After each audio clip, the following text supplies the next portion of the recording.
بسم اللہ الرحمن الرحیم، الحمد للہ۔ ہمارا کنز الدقائق کا سبق جاری و ساری تھا، اور ہم نے گزشتہ درس کے اندر عشر کا باب شروع کیا تھا۔ تو یاد رکھیں، عشر جو ہوتا ہے وہ عشری زمین پر ہوتا ہے، لیکن جو خراجی زمین ہوتی ہے اس پر عشر نہیں ہوتا، اس پر خراج ہوتا ہے۔ یہاں پر سوال پیدا یہ ہوتا ہے کہ عشر اور خراج میں فرق کیا ہے؟ تو عشر جو ہوتا ہے وہ مقرر شدہ ہے کہ اگر کسی کی پیداوار ہوتی ہے تو اس کو 10واں حصہ یا پھر اس کا 20واں حصہ اللہ کی راہ میں دینا اس پر لازم ہے۔ لیکن جو خراج ہوتا ہے، وہ خراج جو ہوتا ہے وہ مقرر نہیں ہوتا، وہ حکومت سلطنت اسلامیہ اور جو وہ خراج والی زمین والا جو بندہ ہوتا ہے اس کے مابین جو ہوتا ہے، اور اس سلطنت عثمانیہ اس پر لازم کرتی ہے، تو وہ اس کو دینا پڑتا ہے۔ ٹھیک ہے، تو وہ لازم ہوتا ہے، اور جو عشر ہوتا ہے وہ مختلف ہوتا رہتا ہے۔ جتنا سلطنت اسلامیہ یا حاکم وقت جتنا خراج مقرر کرے گا، جیسے ٹیکس ہوتی ہے، تو وہ ٹیکس کے طور پر وہ بندہ ادا کرے گا۔ تو یہی فرق ہے خراج اور عشر میں۔ تو جو عشری زمین ہوگی اس پر عشر ہوگا، اور جو خراجی زمین ہوگی اس پر خراج ہوگا۔ تو کل ہم نے عشر کے جو مسئلہ تھا کہ 10واں حصہ کب ہوگا، عشر 10واں حصہ ہم کب دیں گے اور 20واں حصہ کب دیں گے۔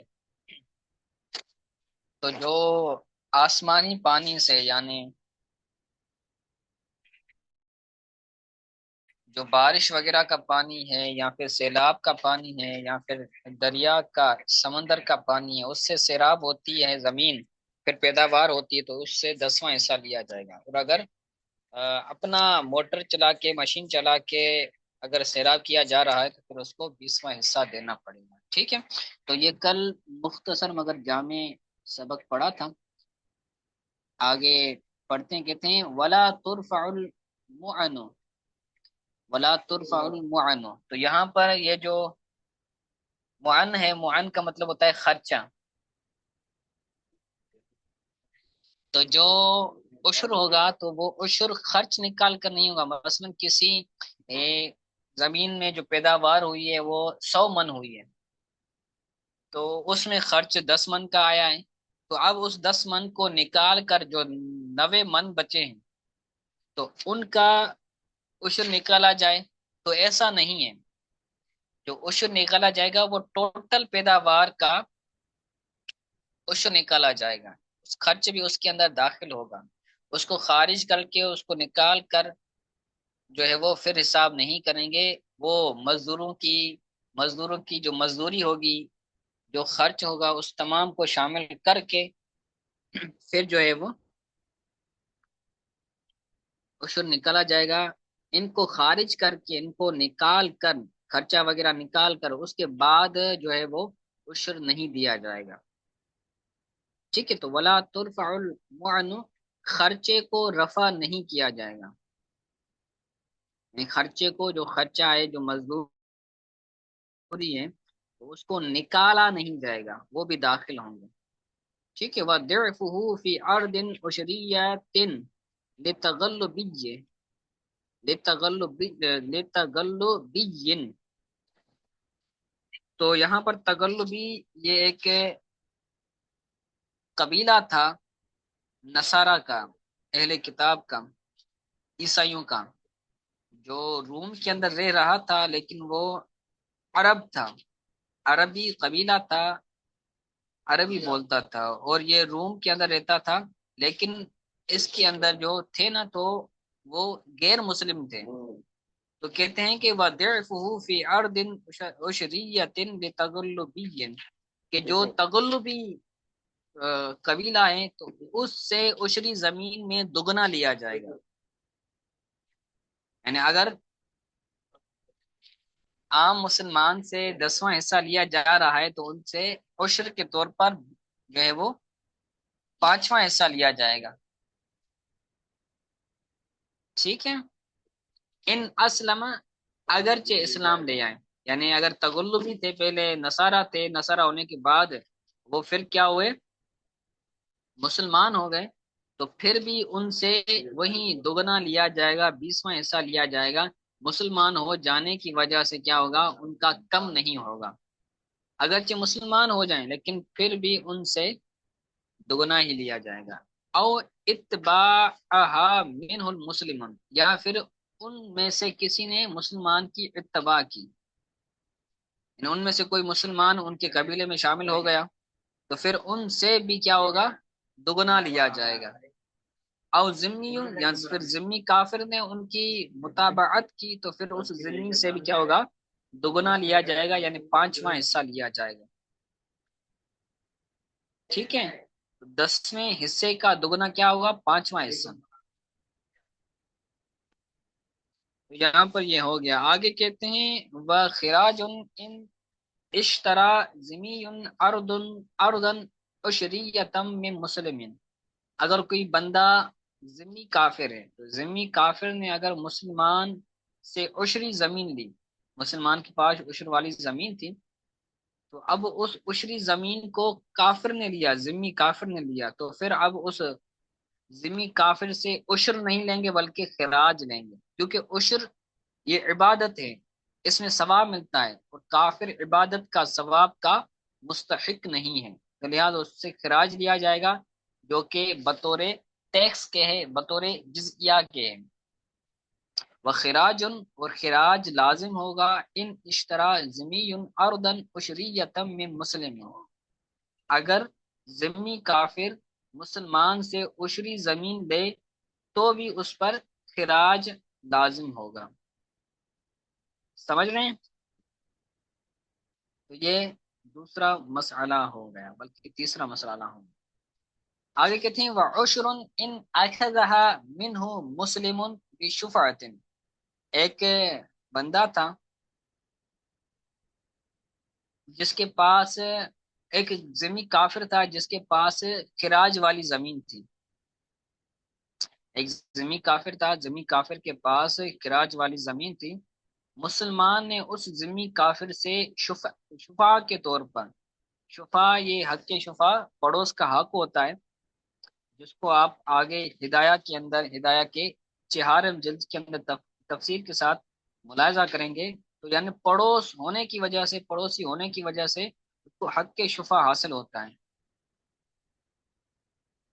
مثلا میرا گھر ہے، میرے گھر کے پاس دوسرا گھر ہے، اگر وہ بندہ دوسرا گھر بیچ رہا ہے تو مجھے حق کے شفا حاصل ہے کہ سب سے پہلے میں اس کو دیکھوں گا، اگر میں خریدا چاہوں تو میں خریدوں گا، اگر 2 خریدار آ جاتے ہیں، ایک میں ہوں اور دوسرا کوئی اور ہے، تو حق کے شفا مجھے حاصل ہے کیونکہ میں پڑوسی ہوں، میں قریبی ہوں، تو اس کو حق کے شفا بولا جاتا ہے۔ اگر حق کے شفا کے اندر اگر شفیع نہیں لے رہا تو اب پھر دوسرا لے سکتا ہے۔ تو یہیں پر یہ بات بیان کر رہے ہیں کہ اگر ذمی کافر ہیں، ذمی کافر کے پاس خراج زمین موجود ہے، تو اگر اس سے مسلمان وہ زمین لیتا ہے لیکن بطور شفاء لیتا ہے، تو اس سے اس پر کیا ہوگا، مسلمان پر عشر لازم ہوگا، خراج لازم نہیں ہوگا۔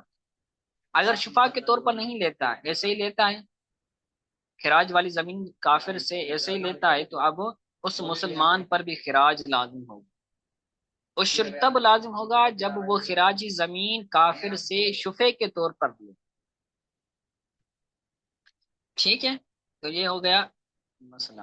یا پھر عشر جو ہے وہ تب لازم ہوگا جب وہ بائع پر فساد بے کی وجہ سے لوٹا دے،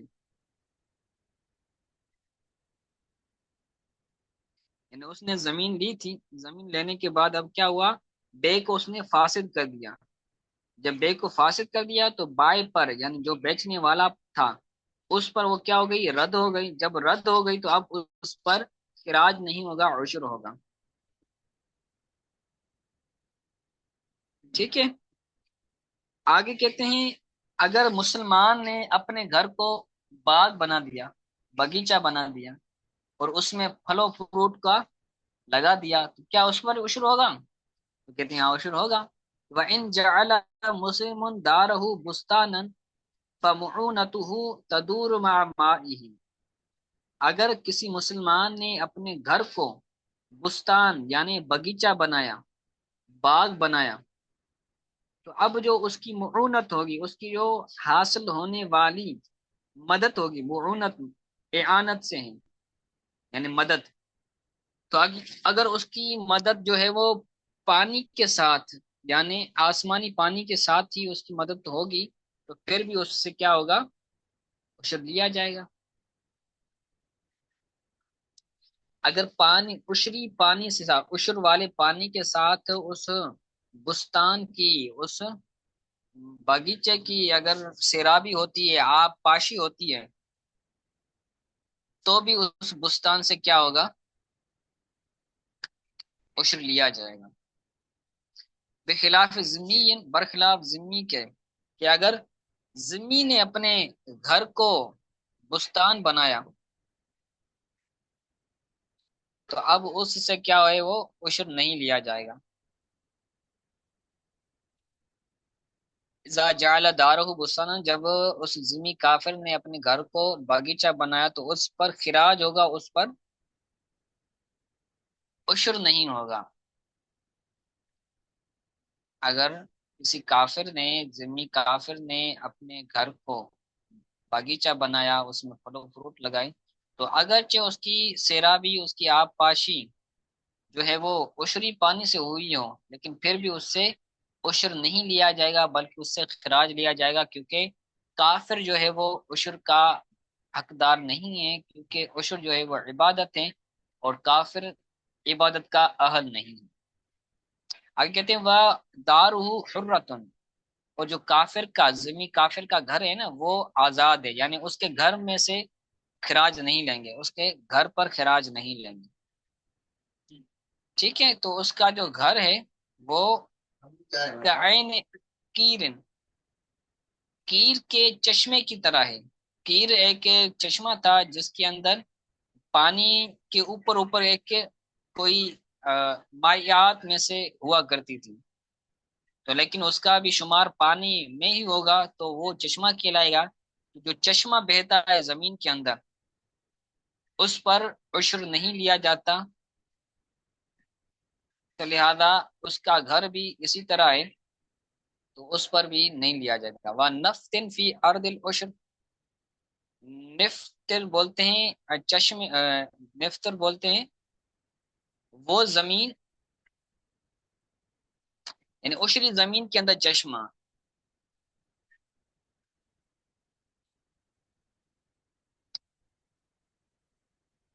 اگر عشری زمین کے اندر نفر ہوتا ہے تو پھر اس پر کیا ہوگا، چشمے پر تو نہیں ہوگا لیکن خراج ہوگا کافر پر۔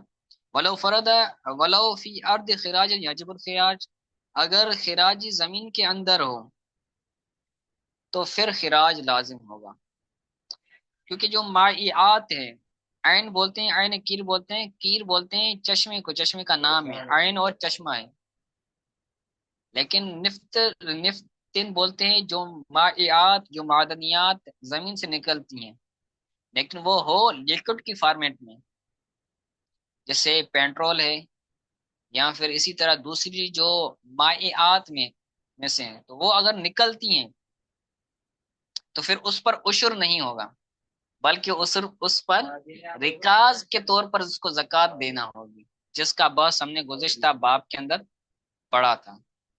ٹھیک ہے، تو یہ آج کا سبق تھا، بہت اہم سبق تھا، سمجھنے والی چیزیں ہیں، تو اس کو آپ یاد کریں، زبان یاد کریں اور سنایا کریں سبق کے اندر، کلاس کے اندر، ٹھیک ہے۔ اگر کوئی بات سمجھ نہیں آئی ہو تو پوچھ لیں۔